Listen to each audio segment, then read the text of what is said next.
Hi friends, welcome to our channel Vani vlog. అందరు ఎలా ఉన్నారు? బాగున్నారా? నేనైతే చాలా బాగున్నా ఫ్రెండ్స్. ఈరోజు అయితే మేము ముందుకు 3 రెసిపీతో అయితే మేము ముందుకు వచ్చాను అనమాట. సో బాలామృతం అయితే మనకి అంగన్వాడీ సెంటర్లో అయితే ఇస్తారు కదా ఫ్రెండ్స్. సో చిన్నపిల్లలు ఉన్న వాళ్ళ ఇంట్లో అయితే కంపల్సరీగా బాలామృతం పిండి అయితే ఉంటుంది. సో మ్యాక్సిమం చాలామంది అయితే పడేస్తూ ఉంటారనమాట. సో పడేయకుండా నేనైతే 3 రెసిపీస్ అయితే మీకు ఈ వీడియో ద్వారా చూపించబోతున్నాను. ఫస్ట్ అయితే దోశలు చేస్తున్నాను ఫ్రెండ్స్, బాలామృతం దోశలు. ఒక కప్ అయితే పిండి తీసుకున్నాను అనమాట. హాఫ్ కప్ అయితే గోధుమ పిండి తీసుకున్నాను. అండ్ కొంచెం చిటికెడైతే సాల్ట్ వేసుకొని సరిపడా వాటర్ తీసుకొని ఇంకా వీడియోలో చూపించిన విధంగా అయితే నేను ఈ విధంగా కలుపుకోవాలన్నమాట ఫ్రెండ్స్. సో మనం దోశ బ్యాటరీ లాగా కలుపుకోవాలన్నమాట. కొంచెం లూజ్గానే ఉండాలి ఫ్రెండ్స్. సో చూడండి ఏ విధంగా కలుపుతున్నాను. కలిపిన తర్వాత పక్కన పెట్టుకోవాలి ఒక హాఫ్ అన్ అవర్ తర్వాత పక్కన పెట్టుకున్న తర్వాత చూస్తే ఇక ఏ విధంగా ఉందో మీకైతే కనిపిస్తుంది. తర్వాత మనమైతే స్టవ్ మీద మనం దోశ పెనం పెట్టుకొని ఈ విధంగా అయితే దోశలు వేసుకోవాలన్నమాట. చాలా హెల్దీ ఫుడ్ ఫ్రెండ్స్. దీనివల్ల అయితే చాలా విటమిన్స్, శక్తి, ఇనుము, calcium, vitamin A, B, C ఉంటాయన్నమాట. సో ఇందులో ఉన్న విటమిన్స్ చాలామందికి తెలియకైతే చాలామంది ఆవులకు వేయడం కానీ లేకుంటే పడేయడం కానీ అలా చేస్తుంటారు. సో డైరెక్ట్ తినడం వల్ల పిల్లలకైతే కొంచెం జలుబు అవుతుంది అనమాట. సో ఆ విధంగా కాకుండా ఈ విధంగా ట్రై చేయండి, ఒకసారి ఇంట్లో పెట్టండి. పిల్లలు మాత్రం కంపల్సరీగా పదే అడగకపోతే నన్ను అడగండి ఫ్రెండ్స్, ఒకసారి అయితే ట్రై చేయండి. సో ఈ విధంగా అయితే నేను దోశలు అయితే వేసుకుంటున్నాను. పిల్లలైనా పెద్దలైనా తినొచ్చు అనమాట. సో వీడియో నచ్చిందని అయితే అనుకుంటున్నాను. నచ్చితే మాత్రం ప్లీజ్ లైక్ చేయండి. మన ఛానల్ని మొదటిసారి చూస్తున్నట్టయితే సబ్స్క్రైబ్ చేయడం మాత్రం అస్సలు మర్చిపోకండి ఫ్రెండ్స్. ఈ విధంగా అయితే క్రిస్పీగా అయితే చాలా వచ్చాయి చూడండి. మనకి ఈజీగా కూడా వస్తుంది ఫ్రెండ్స్. మనకి నచ్చితే లైక్ చేయండి.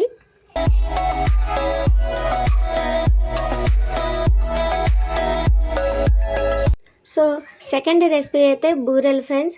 అంగన్వాడీ పిండి బాలామృతంతో అయితే బూరెలు ఏ విధంగా తయారు చేయాలి అనేది అయితే నేను ఈ వీడియోలో అయితే చూపించబోతున్నాను అనమాట. సో ముందుగా అయితే 3 టేబుల్ స్పూన్లు అయితే బెల్లం తీసుకొని ముందుగా అయితే నానబెట్టేసుకోవాలి ఫ్రెండ్స్. బెల్లం అంతా కరిగేలాగైతే నానబెట్టుకోవాలి. తర్వాత మనం 2 కప్పులు అయితే బాలామృతం పిండి అయితే తీసుకున్నాము. ఆ పిండిలో ఆల్రెడీ షుగర్ ఉంటుంది కాబట్టి 3 టేబుల్ స్పూన్లు అయితే మనం బెల్లం కరిగించి పెట్టుకున్నాం అనమాట.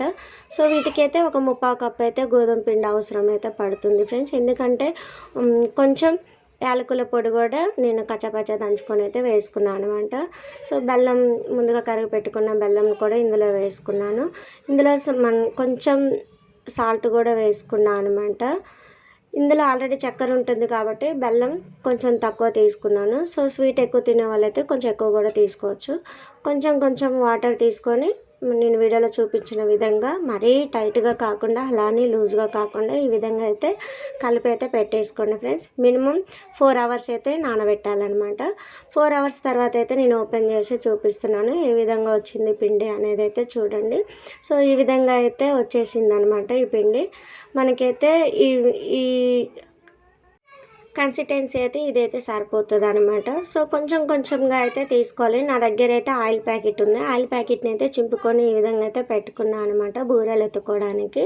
సో మీ దగ్గర ఏదైనా కవర్ ఉన్నా కానీ బూరెలు ఎత్తుకోవడానికి ఈ విధంగా పెట్టుకోండి. కొంచెం చేతికి ఆయిల్ రాసుకొని ఈ విధంగా చేయడం వల్ల మనకైతే చేతికి అంటుకోకుండా అయితే స్మూత్గా వస్తుంది ఫ్రెండ్స్. సో చూడండి వీడియోలు చూపించిన విధంగా పలచగా అయితే చేసుకోండి. లడ్డుగా చేసుకుంటే మాత్రం అది మనకి లోపల పిండి లోపల అలాగే ఉంటుంది, ఎక్కువ కాగదనమాట. పైననే కాగుతుంది, నల్లగా అయిపోయి మంచిగా కాగినట్టు కనిపిస్తుంది. లోపల చూస్తే మాత్రము ఇంకా కాగదనమాట, పచ్చిగానే ఉంటుంది. సో ఈ విధంగా వేసిన తర్వాతకి పైన ఆయిల్ అయితే ఇలా చల్లుకుంటే మనకి బూరెలు అయితే మంచిగా ఉబ్బుతాయి ఫ్రెండ్స్. ఇదే విధంగా అన్నీ కూడా వేసుకొని ఇదే విధంగా చేసుకుంటే బూరెలు అయితే చాలా టేస్టీ అయిన బూరెలు అయితే మన సొంతం అవుతాయి అన్నమాట. సో ఈ విధంగా వేసుకోవడం వల్ల పిల్లలు కూడా చాలా ఇష్టంగా తింటారనమాట. ఈ బూరెలు అనేవి మన పెద్దలైనా పిల్లలైనా తినొచ్చు. చాలా అంటే చాలా టేస్టీగా ఉంటుంది. ఈవినింగ్ స్నాక్స్ లాగా కూడా మనం చేసుకోవచ్చు అనమాట. సో నా పిల్లలు అయితే చాలా ఇష్టంగా తినేసారు ఫ్రెండ్స్, అస్సలు మిగిల్చలేదు కూడా. మీరు నమ్ముతారో లేదో. సో మీరు కూడా ఒకసారి అయితే ట్రై చేసి నా కామెంట్ సెక్షన్లో ఎలా వచ్చాయో నాకు కామెంట్ చేయడం మాత్రం అస్సలు మర్చిపోవద్దు అనమాట. ఈ విధంగా తీసుకొని అయితే నేను అన్నీ చేసేసుకున్నాను. సో చూడండి ఫ్రెండ్స్, ఎంత నోట్లో వేసుకోగానే కరిగిపోతున్నాయి అనమాట. అంత టేస్టీగా ఉన్నాయి, అంత స్వీట్గా ఉన్నాయి అనమాట. చాలా అంటే చాలా బాగున్నాయి. వీలైతే వీడియోని ఒక లైక్ చేయండి, షేర్ చేయండి. మీ ఫ్రెండ్స్కి కానీ రిలేషన్స్కి కానీ షేర్ చేయడం మాత్రం అస్సలు మర్చిపోకండి. మీరు లైక్ చేయడం వల్ల మీరు ఇచ్చే లైక్ నాకు ఎంతో హెల్ప్ఫుల్ అవుతుందండి. వేరే వాళ్ళకు కూడా మన వీడియో షేర్ అవుతుంది. Thank you.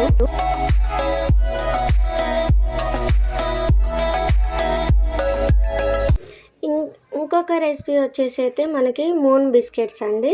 ఈ విధంగా అయితే మనం మూన్ బిస్కెట్స్ అయితే ఏ విధంగా తయారు చేయాలి బాలామృతం పిండితో అయితే నేను ఈ వీడియోలో అయితే చూపించబోతున్నాను. వీడియో మాత్రం స్కిప్ చేయకుండా లాస్ట్ వరకు చూడండి, ట్రై చేయండి, పిల్లలు పెట్టండి. మీరు కూడా వావ్ అనేసి కంపల్సరీగా అంటారు. సో నేను ఒక కప్ అయితే బాలామృతం పిండి అయితే తీసుకున్నాను అనమాట. సో ఈ కప్పుతో పిండి ఒక మిక్సింగ్ బౌల్ అయితే తీసి పెట్టుకొని అందులో అయితే వేసుకున్నాను. చిటికెడైతే ఉప్పు అయితే వేసుకున్నా ఫ్రెండ్స్. నేను ఒక టేబుల్ స్పూన్ ఆయిల్ అయితే వేసుకుంటున్నాను అనమాట. ఈ విధంగా వేసుకున్న తర్వాత అంతా కలిసేలాగైతే మనం కలుపుకోవాలి. చూడండి, ఆయిల్ అండ్ సాల్ట్ కలుపుకోవాలి మొత్తం కలిసేలాగా. కలుపుకున్న తర్వాత కొంచెం కొంచెం వాటర్ వేసుకుంటూ మనం వీడియోలో చూపించిన విధంగా అయితే పిండిని మొత్తం కలిపేసుకోవాలన్నమాట. సో ఇందులో కొంచెం మర్చిపోయాను అనమాట. ఇలా కలుపుకున్న తర్వాత నేను కొంచెం ఒక 3 టేబుల్ స్పూన్ అయితే గోధుమ పిండి కూడా కలుపుకున్నా ఫ్రెండ్స్. ఎందుకు అంటే కొంచెం అది విరిగిపోతుంది అనేసి నేను గోధుమ పిండి కూడా కలిపేసుకున్నాను అనమాట. సో నాకు అప్పుడు గుర్తుకొచ్చింది, మీరు ఫస్టే వేసుకోండి గోధుమ పిండిని. 3 టేబుల్ స్పూన్ అయితే సరిపోతుంది. సో మనం తీసుకున్న కప్పు బాలామృతంకి అయితే. సో ఈ విధంగా అయితే కలిపేసుకొని పక్కన అయితే పెట్టేసుకుంటున్నాను. చూడండి, ఈ విధంగా పక్కన పెట్టేసుకున్న తర్వాత 2 భాగాలుగా అయితే తీసేసుకున్నాను నేను. వెంటనే నానబెట్టాల్సిన అవసరం లేదు ఫ్రెండ్స్. ఈ విధంగా డైరెక్ట్గా అయితే తీసేసుకోవాలి. ఇక ఇక్కడ బండ మీద అయితే నేను కొంచెం ఆయిల్ వేసుకొని కింద అయితే ఈ విధంగా పెట్టాను అనమాట. ఆయిల్ పైననే నేను ఇలా చేయితోటి అయితే ఒత్తుతున్నాను. మీరు కూడా ఇలాగే ఒత్తండి. ఈ విధంగా చేయితో ఒత్తిన తర్వాతకి మన చపాతీ కర్ర ఉంటుంది కదా, సో చపాతీ కర్రతో అయితే కొంచెం ముందుకి వెనక్కి అయితే మనం చపాతీ చేసినట్టుగా స్మూత్గా చిన్నగా చేయండి, గట్టిగా మాత్రం చేయొద్దండి. కొంచెం మనకి సేపు రావడం కోసం, స్మూత్గా రావడం కోసమే నేను చపాతీ కర్రని అయితే వాడుతున్నాను అనమాట. సో ఈ విధంగా చపాతీ కర్రతో స్మూత్గా చేసుకోవాలి, మరి గట్టిగా అయితే రుద్దొద్దు ఫ్రెండ్స్. ఇలా మందంగా ఒత్తుకున్న తర్వాతకి మనకి లాస్ట్ చివరిలో ఉన్న వాటిని అయితే ఒక షేప్ లాగా అయితే కట్ చేసుకోవాలన్నమాట. చివరిలో ఉన్న వాటిని అయితే తీసేసుకోవాలి. ఒక చిన్న మన బాటిల్ క్యాప్ కానీ లేకుంటే గ్లాస్ కానీ ఇంకేమైనా కొంచెం షార్ప్గా ఉండే వాటిని అయితే తీసుకొని ఈ విధంగా మూన్ షేప్లో అయితే కట్ చేసుకోవాలన్నమాట. వీడియోలో చూపించిన విధంగా ఈ విధంగా మూన్ షేప్లో కట్ చేసుకోండి.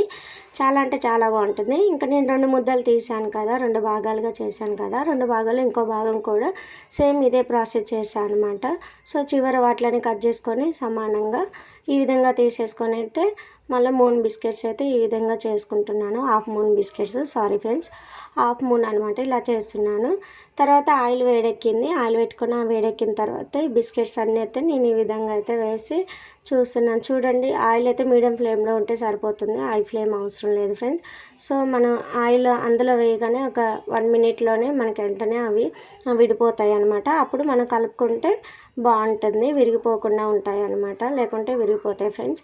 సో ఈ విధంగా కాయితే చాలు. అందులోనే నల్లగా కాయిందాక ఉంచితే బయట తీసిన తర్వాత ఇంకా కర్రగా అవుతాయి అనమాట. అందుకోసం ఇంకా అలా కాగగానే తీసి పక్కన పెట్టుకోవాలి. నా పిల్లలైతే అమ్మ హాఫ్ మూన్, నేను హాఫ్ మూన్ చేస్తున్నాను కదా, నాకు స్టార్ కూడా కావాలి అంటే ఈ స్టార్ అయితే చేశాను అనమాట ఒకటి. సో పిల్లలకి ఇష్టపడ్డారు కాబట్టి చేయాల్సి వచ్చింది ఫ్రెండ్స్ ఈ విధంగా. తర్వాత అమ్మ నాకు మూన్ కావాలనేసి మా బాబు అన్నాడు. సో కొన్నిటిని అయితే నేను సైడ్లో తీసాను కదా, వాటిని మళ్ళీ కలిపేసుకొని నేను రౌండ్గా బిస్కెట్స్ లాగా అయితే చేశాను అనమాట. ఈ విధంగా అవి కూడా మీకు చూపిస్తున్నాను చూడండి. ఇవి కూడా నేను ఆయిల్లో వేసుకొని మంచిగా వేయించేసుకున్నాను అనమాట.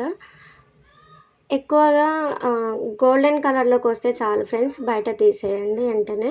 ఎందుకంటే బయట తీసిన తర్వాత ఇంకా ఆ హీట్కి అనేది అయితే ఇంకా కలర్ అయితే చేంజ్ అయిపోతుంది. ఇంకా ఆయిల్ కూడా మనకి ఎక్కువ పీల్చుకోదు అనమాట. మనం ఇలా గంట తీయగానే ఆయిల్ అనేది వెంటనే డివైడ్ అయిపోతుంది. సో అందులో ఒకటి ఇంకా చిన్నగా మిగిలిన చుక్కలు కావాలంటే అవి కూడా వేసి వేయించుకున్నాను అనమాట. తర్వాత ఒక చిన్న కళాయి పెట్టుకున్నాను. ఒక హాఫ్ కప్ అయితే 3/4 కప్ అయితే పంచదార వేసుకున్నాను అనమాట. సో అదే కప్పుతోటి మళ్ళీ వాటర్ వేసుకొని నేను పాకం కోసం అయితే తయారు చేసుకుంటున్నాను ఫ్రెండ్స్. నేను ఈ విధంగా చూడండి పంచదార కరిగేలాగైతే మనం కరిగించుకోవాలి.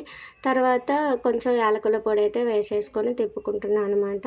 సో మరీ తీగ పాకం రావాల్సిన అవసరం లేదు ఫ్రెండ్స్. ఇక కొంచెం మీడియం సైజు ఇలా ఉడికితే చాలు అనమాట. పాకం మనకు రెడీ అయింది అనుకుంటే చాలు. ఇందులోనే మనం ముందుగా రెడీ చేసి పెట్టుకున్న మూన్ బిస్కెట్స్ అయితే ఇందులో వేసేసుకొని కొద్దిసేపు సోక్ చేసేసుకుంటే మనకైతే ఎంతో టేస్టీ అయిన moon biscuits, sweet moon biscuits అయితే మనకి రెడీ అయిపోతాయి అనమాట. సో చాలా అంటే చాలా టేస్టీగా ఉన్నాయి. ఈ స్టార్ కూడా గుర్తుకొచ్చింది, నా పిల్లలు అడుగుతారు అనేసి మళ్ళీ స్టార్ కూడా వేసాను. అంటే 2 బిస్కెట్లు కూడా వేసాను. బిస్కెట్లు డైరెక్ట్గా తినొచ్చు ఫ్రెండ్స్, ఎందుకంటే కరకరలు ఆడతాయి, చాలా టేస్టీగా ఉంటాయి అనమాట. సో 2 అయితే వేసాను చూడండి.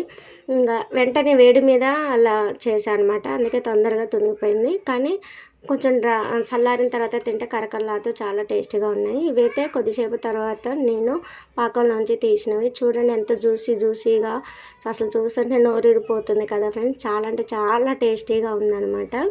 సో మనం మీకైతే నేను ఒక టిప్ అయితే చెప్పబోతున్నా ఫ్రెండ్స్ ఈరోజైతే. సో మనం ఇలా ఆయిల్లో మనం ఏదైనా పిండి వంటలు కానీ ఇంకా ఏమైనా చేసుకున్న తర్వాత ఆయిల్లో లాస్ట్కి అయితే ఇలా ఉండిపోతుంది కదా ఫ్రెండ్స్. ఇదైతే చాలామంది అయితే పడేస్తూ ఉంటారు, లేదా ఇలా జల్లెడతో డైరెక్ట్ వడకట్టినా కొంచెం కూడా వస్తూ ఉంటుంది అనమాట. సో మనకైతే ఆయిల్ ఫ్రెష్ ఆయిల్ లాగా ఉండాలంటే నేను ఒక గ్లాస్ తీసుకున్నాను అనమాట. అందరి ఇళ్ళల్లో మన కాటన్ అయితే దొరుకుతుంది కదా. సో కాటన్తో స్టీల్ అయితే నేను తీసుకున్నాను అనమాట. సో స్టీల్ జల్లెడ తీసుకొని ఇలా కాటన్ పెట్టేసి అయితే ఇలా వడగట్టుకుంటున్నా. చూడండి మీకే రిజల్ట్ కనిపిస్తుంది ఈజీగా.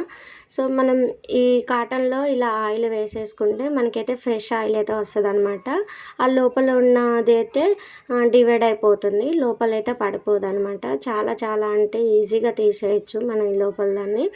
మన ఆయిల్ అయితే పడేయకుండా మనం ఏమైతే మళ్ళీ యూజ్ చేసుకునేలాగైతే చాలా బాగుంటుంది అనమాట. సో మీకైతే ఈ టిప్ నచ్చుతుందని అయితే అనుకుంటున్నాను. నచ్చితే ప్లీజ్ లైక్ చేయండి, షేర్ చేయండి, కామెంట్ చేయండి ఎలా ఉందో.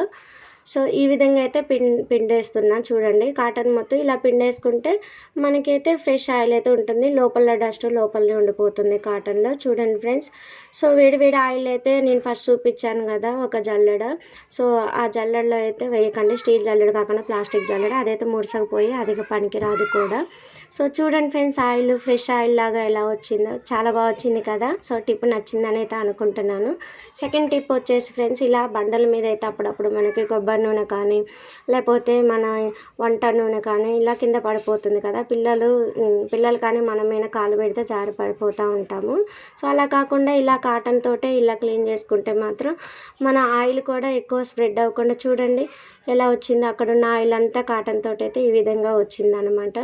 సో అలాగే మళ్ళీ ఆయిల్ పడ్డా కానీ ఇంకా థర్డ్ టిప్ వచ్చేసి, ఆయిల్ పడ్డా కానీ ఆయిల్ దగ్గర ఇలా పౌడర్ వేసుకున్నా కానీ ఆ పౌడర్కి ఆయిల్ అనేది అంటుకుపోతుంది అనమాట. సో అంటుకుపోవడం వల్ల మనం దాని మీద కాలు పెట్టినా కానీ జారిపోము. ఇలా తీసేసుకొని ఒక 2 నిమిషాల నుంచి పీల్చుకున్న తర్వాత ఇలా తీసేసుకొని ఒక క్లాత్తో అయితే తుడిచేసుకుంటే మనకి బండలు కూడా ఫ్రెష్గా ఉంటాయి, జారిపోకుండా ఉంటుంది అనమాట. సో మీకైతే టిప్స్ నచ్చాయి అనుకుంటున్నాను, వీడియోస్ నచ్చాయి అనుకుంటున్నాను. నచ్చితే లైక్ చేయండి, షేర్ చేయండి, కామెంట్ చేయండి. Bye friends, thank you for watching.